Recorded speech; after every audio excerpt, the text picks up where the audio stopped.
कि जहां बीजेपी के राष्ट्रीय अध्यक्ष और केंद्रीय स्वास्थ्य मंत्री जेपी नड्डा के 2 दिवसीय बिहार दौरे का आज दूसरा दिन है और जेपी नड्डा लगभग 9:30 बजे पटना के तख्त श्री हरमंदिर पटना साहिब गुरुद्वारा में मत्था टेकेंगे। इसके बाद पीएमसीएच जाएंगे और यहां बन रहे नए भवनों का जायजा लेंगे।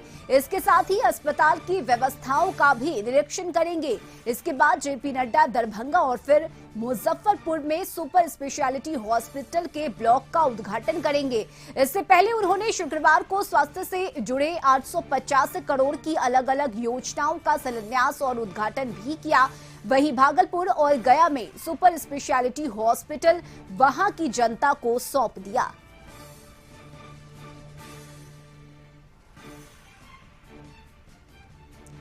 तो बीजेपी के राष्ट्रीय अध्यक्ष और केंद्रीय स्वास्थ्य मंत्री जेपी नड्डा 2 दिवसीय दौरे पर बिहार में हैं और आज इस दौरे का दूसरा दिन है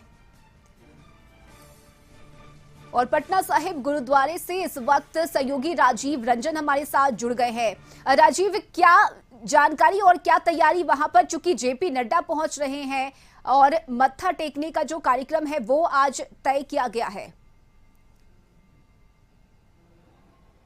जी देखिए, जेपी नड्डा आप थोड़े से कुछ देर में 10 या 15 मिनट में यहाँ पहुँचने वाले हैं। यहाँ पूरी तैयारी है। यहाँ अरदास के लिए वो आएंगे, यहाँ पूजा पाठ करेंगे और इसके बाद वो यहाँ से खाजे कला घाट जाएंगे, जहाँ पे वो भाजपा के सदस्यता अभियान का शुरुआत वहाँ पे करेंगे, जहाँ पे दलित लोग, स्लम बस्ती के लोग रहते हैं, वहाँ से शुरुआत करेंगे। हम दिखाते हैं कि किस तरह की तैयारी है। देखिए, हम लोग अभी पटना साहिब में गुरुद्वारा के पास खड़े हैं और पूजा पाठ शुरू हो गया है और यहाँ व्यवस्था भी शुरू हो गई है। पूरी तरह से उनके आने की अगवानी करने की तैयारी चल रही है। हालांकि वो 10 से 15 मिनट में पहुंचेंगे, लेकिन तैयारी अभी से भी है। पुलिस भी यहाँ आ गए हैं। सुरक्षा कारणों से भी यहाँ बहुत सारी चीजें हो रही हैं और लोग भी आने शुरू हो गए हैं। जिस तरह से देखिए, आपको दिखाने की कोशिश करें कि लोग आ रहे हैं। चूंकि यहाँ तो ऐसे भी ये लोग आते हैं, लेकिन आज कुछ खास है कि जेपी नड्डा आ रहे हैं। तो ये एक और भी बात है कि एक भाजपा के राष्ट्रीय अध्यक्ष यहाँ आएंगे, मत्था टेकेंगे और यहाँ पे अपना पूजा पाठ करेंगे, फिर वो निकलेंगे। जी रश्मि। बिल्कुल राजीव, और आज के दिन की अगर हम बात करें तो कई बड़ी सौगात भी जेपी नड्डा दरभंगा और मुजफ्फरपुर को स्वास्थ्य के क्षेत्र में देने जा रहे हैं। तो आज का दिन बेहद खास भी है। तस्वीरें दिखाइए और किस तरह से वहां पर तैयारी है सुरक्षा को लेकर भी, अगर वो तस्वीरें आप दिखा सके तो। जी, मैं कैमरामैन से कहूंगा कि जरा सुरक्षा की भी तस्वीर दिखा दीजिए। देखिए, वहां पे जो गेट बनाया गया है, स्कैनर गेट है, वहां पुलिसकर्मी तैनात किए गए हैं। मेन गेट से वो जो ही एंट्री होगा तो वहां स्कैनिंग किया जाएगा सुरक्षा दृष्टिकोण से।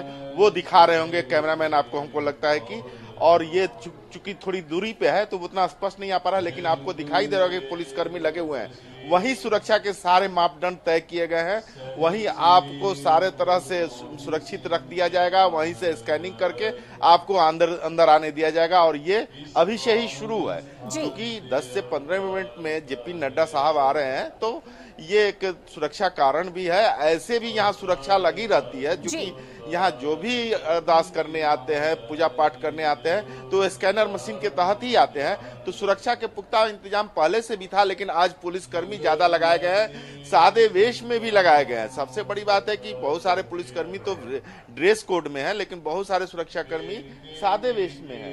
तो वो मैंने क्लियर कर पाना कि हाँ, कौन सुरक्षाकर्मी अंदर है, अंदर भी है। हम कोशिश करेंगे कि कैमरामैन से कहेंगे कि अगर कोई दिख जाए सफेद शर्ट में और काले पैंट में, तो वो सुरक्षाकर्मी हैं अंदर में, लेकिन वो शायद नहीं दिख पा रहे हैं। तो सुरक्षा के इंतजाम बहुत अच्छे हैं, पहले से भी अच्छे थे, क्योंकि यहाँ ऑलरेडी सुरक्षा हमेशा रही है। क्योंकि ये सिखों के लिए बहुत 10वें गुरु का ये पवित्र स्थल है, जन्म स्थल है और इसको काफी अहमियत दी जाती है सिखों के द्वारा। और इस तरह की अहमियत दी जाती है कि आप सोच सकते हैं कि यहाँ किसी दिन भी ऐसा नहीं है कि हजारों श्रद्धालु न आते हों। तो उस दृष्टिकोण से भी सुरक्षा है और आज जेपी नड्डा भी आ रहे हैं तो वो सुरक्षा है, मिल रही है। जी चलिए, बिल्कुल राजीव, जैसे ही जेपी नड्डा वहां गुरुद्वारे में पहुंचेंगे वो तस्वीरें भी हम अपने दर्शकों को दिखाएंगे। फिलहाल बहुत शुक्रिया आपका तमाम जानकारी के लिए।